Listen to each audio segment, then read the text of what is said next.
Iya, yang kita khawatirkan satu persatu ini menjadi nyata. Jadi selain resesi, gelombang kedua pandemi COVID-19 juga perlahan-lahan tiba. Dan tidak usah jauh-jauh, kita akan ulas terlebih dahulu negara-negara tetangga kita yang juga tidak luput dari sapuan gelombang kedua pandemi ini. Siapa sajakah mereka? Kita akan simak dalam pandemi gelombang kedua di negara tetangga. Nah, sempat menjadi salah satu negara yang berhasil melawan virus corona, Vietnam kini diterpa gelombang kedua pandemi. Dan per 4 Agustus kemarin, kasus positif di Vietnam ini telah mencapai angka 672 kasus, di mana 378 ini sembuh dan 8 diantaranya meninggal dunia. Nah, padahal sebelumnya negara ini sempat bersih dari virus corona. Kita lihat di sini grafik penambahan kasus hariannya dan dalam 3 bulan terakhir ini bahkan sempat hampir flat begitu ya, hampir di angka 0 begitu. Dan jika pun ada kasus impor, ini adalah pasien ini langsung dikarantina sehingga tidak terjadi transmisi lokal. Nah, jumlah kasusnya kalau kita lihat di sini perlahan-lahan merangkak naik sejak bulan Juli. Nah, titik tertinggi berada di tanggal 30 Juli lalu, 31 Juli ini dengan penambahan adalah 82 kasus per harinya. Dan yang tentu kemudian bisa menjadi perhatian kita juga ini adalah angka kematian baru tercatat pada sekitar 5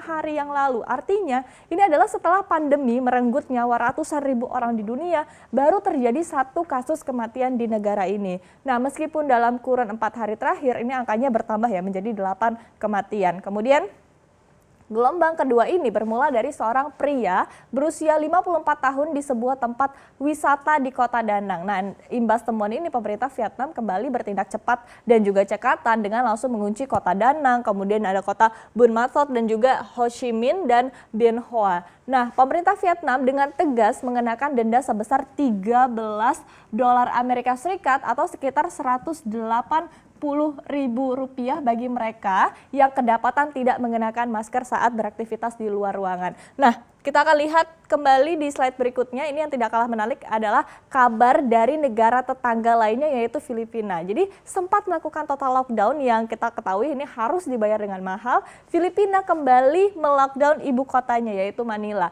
per 4 Agustus hingga 18 Agustus mendatang. Nah, sebelum menaikkan aturan ini, sebelumnya Presiden Filipina yaitu Rodrigo Duterte ini sempat terlihat marah dan terlontar ancaman akan membunuh warganya terinfeksi virus corona. Kemarahan ini menyusul tenaga medis yang mengaku kalah melawan virus corona karena kewalahan dengan penambahan kasus yang tidak kunjung usai, sehingga pemerintah diminta kembali untuk melakukan lockdown. Dan dengan berat hati, akhirnya Duterte juga mengakui kekalahan ini dan menyatakan bahwa kami benar-benar gagal, tidak ada yang mengira seperti ini. Dan kita lihat di sini angkanya, per 4 Agustus jumlah kasus positif di Filipina ini telah mencapai angka 113.000 kasus, di mana 66.000 ini dinyatakan sembuh dan 2.115 meninggal dunia. Sementara rata-rata kasus harian ini mencapai ribuan kasus. Kita lihat di sini berkisar di antara 2.000 dan 3.000 kasus per harinya, dan yang tertinggi ini adalah 4 Agustus kemarin yaitu sebesar 6.263 kasus. Ini yang terbaru, baru terjadi kemarin 4 Agustus lalu. Nah, kota Manila ini menjadi epicentrum di negara ini sehingga mau tidak mau lockdown jilid 2 atau lockdown 2.0 ini harus diberlakukan. Dan bagi siapapun yang melanggar aturan karantina, terancam hukuman penjara atau denda sebesar 20.000 dolar Amerika Serikat atau jika kita rupiahkan ini sebesar 292 juta rupiah, bayangkan. Nah, selain itu kita akan lihat di slide berikutnya, tetangga kita di selatan juga rupanya tengah menghadapi kasus gelombang kedua. Per 2 Agustus lalu, negara bagian Victoria ini menetapkan status darurat COVID-19. Warga negara bagian Victoria ini hanya diperbolehkan untuk keluar berbelanja dan juga berolahraga dalam radius hanya 5 kilometer dari kediaman atau rumah mereka, dan hanya 1 orang per keluarga diizinkan untuk meninggalkan rumah 1 kali dalam sehari untuk berbelanja kebutuhan pokok. Nah, pemerintah ini menurunkan sebesar 500 personel ini untuk memberikan sanksi hampir 5.000 dolar Australia yang sekitar 52 juta rupiah ini bagi yang melanggar, dan per 4 Agustus total kasus positif COVID-19 ini mencapai angka 18.000 kasus, di mana 10.000 kasus sembuh dan juga 232 kasus meninggal dunia. Kita lihat di sini angkanya. Sementara untuk kasus harian tertinggi ini terjadi di tanggal 30 Juli lalu, yaitu dengan total adalah 721 kasus. Kemudian kita akan lihat di slide yang terakhir bagaimana dengan Indonesia kondisinya. Kita akan update terlebih dahulu datanya, di mana jumlah kasus positif COVID-19 di tanah air ini mencapai angka 115.000 kasus dengan 72.000 kasus sembuh dan 5.388 meninggal dunia. Dan kalau kita lihat datanya dibandingkan negara-negara tadi, angka kasus kematian kita ini merupakan yang tertinggi. Bahkan case fatality rate kita ini mencapai 4,7%, ini lebih tinggi dibandingkan rata-rata global. Namun sayang, rupanya dari segi kebijakan untuk menekan kasus COVID-19, negara kita ini tampaknya masih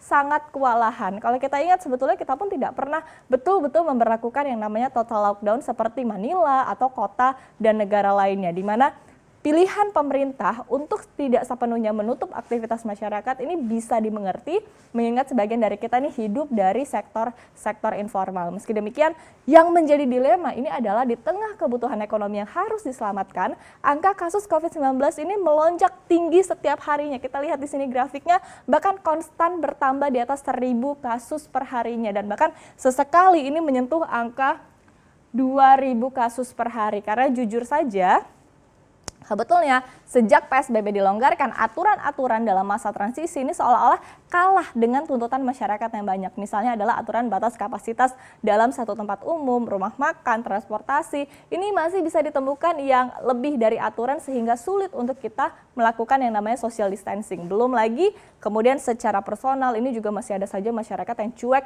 tidak mau menggunakan masker di tempat umum. Dan sebetulnya ada denda yang diterapkan seperti negara-negara lain begitu bagi mereka yang melanggar aturan, namun tampaknya ancaman denda ini masih belum terlalu ditakuti oleh masyarakat di Indonesia. Nah, kemudian dari informasi yang disampaikan di sini harusnya kita bisa berkaca ya, jika memang betul-betul kita tidak mau ditegasin dengan diberlakukan lockdown dan juga denda yang luar biasa, harusnya kita bisa patuh dan betul-betul taat pada aturan di masa transisi ini.